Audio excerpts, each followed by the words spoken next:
What's good, YouTube? Welcome back to the channel. Today we're going to discuss guns that have comps on them. Comps and ports, I guess. Because as y'all know, the Smith & Wesson M&P Shield Plus Carry Comp, man, that's a long name. This gun just came out recently, and this is my very first gun that I've purchased that's actually comped. Now, I've had other comped guns before. I had a P365 XL that I purchased a threaded barrel and a micro comp separately, but this gun has come from the factory OEM style with a comp, and that's what we're going to discuss today. As y'all know, the market is starting to flood with guns that have comps on them, and I just wanted to talk to you guys and figure out, is it worth it to purchase a gun with a comp? What are the pros? What are the cons? Now, before we get deeper into the video, I do want to let you guys know that the guns that I'm working with are clear and unloaded, so there is no ammunition anywhere in the guns, nor is there ammunition near the guns. Now, being completely honest with you guys, having a comped gun, there aren't very many negatives other than a little bit more expensive, holster accommodation. But the biggest one, I think, would be the legalities of it, depending on where you live, what state you're in, depending on how they look at, you know, guns that come comped or guns that you are purchasing a threaded barrel and a comp for from, you know, an aftermarket support of some sort. But other than the legalities, the prices, and the holster accommodations, the pros, there's many pros, you know, in terms of the gun itself. It helps you mitigate the recoil. It helps you shoot flatter, get you back on target quicker, and it just means that's a better shooting experience when you shoot a gun with a comp than when you shoot a gun without a comp. But is it really worth spending the extra money and going through the extra hassle of getting one if you already have something like, for example, this one's comped, but they also have the Shield Plus that's non-comped? A lot of people are like, well, should I upgrade? Should I upgrade? Should I trade it in? Should I do this? Should I do that?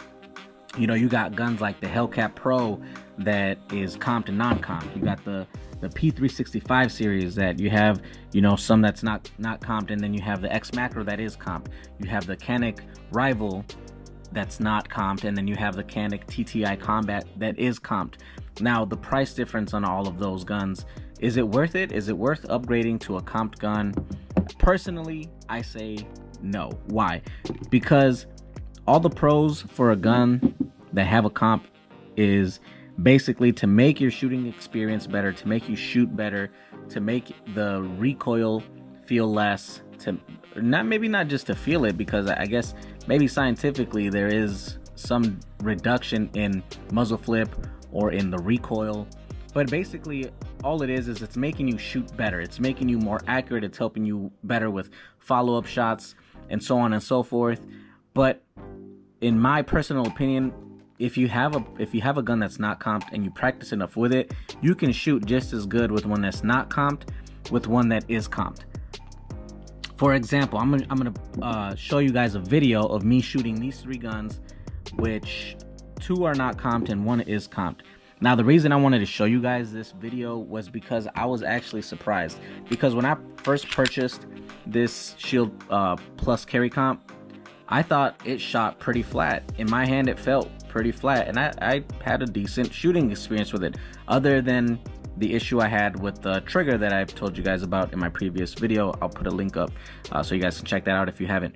But anyways, yeah, so in my mind, I'm like, then it shoots a lot flatter, and I shot it back to back with these two, and it felt like it did shoot flatter. But looking at the video, man, I don't know.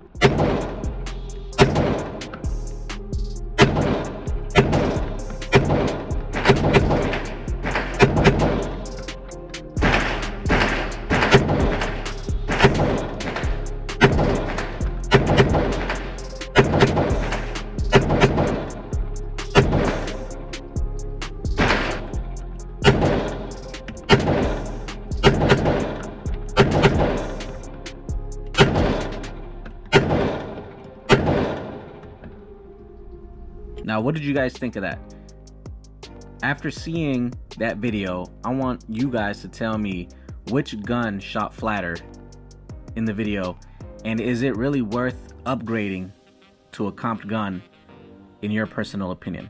Let me know in the comments. I hope this video was somewhat useful for you guys who are wondering if you should upgrade to the Shield Plus carry comp from the Shield Plus, or if you're wondering if you should get a comp, you know, hopefully this was a little bit helpful for you, because I thought it was interesting that, you know, in my mind I'm like, oh, it does shoot flatter, but when I looked at it on video, I'm like, man, all three of them shot flat.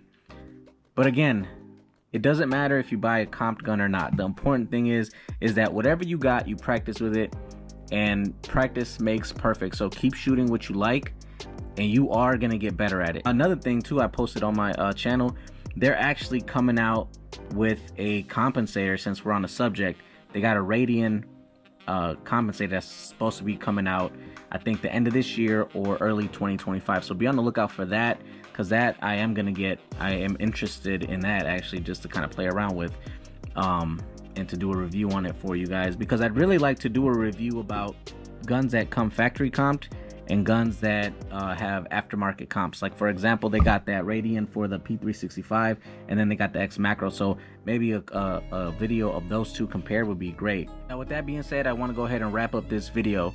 So I appreciate you guys for watching. As always, I hope you guys have a blessed weekend. Take care. God bless you guys, and I'll see y'all on the next one.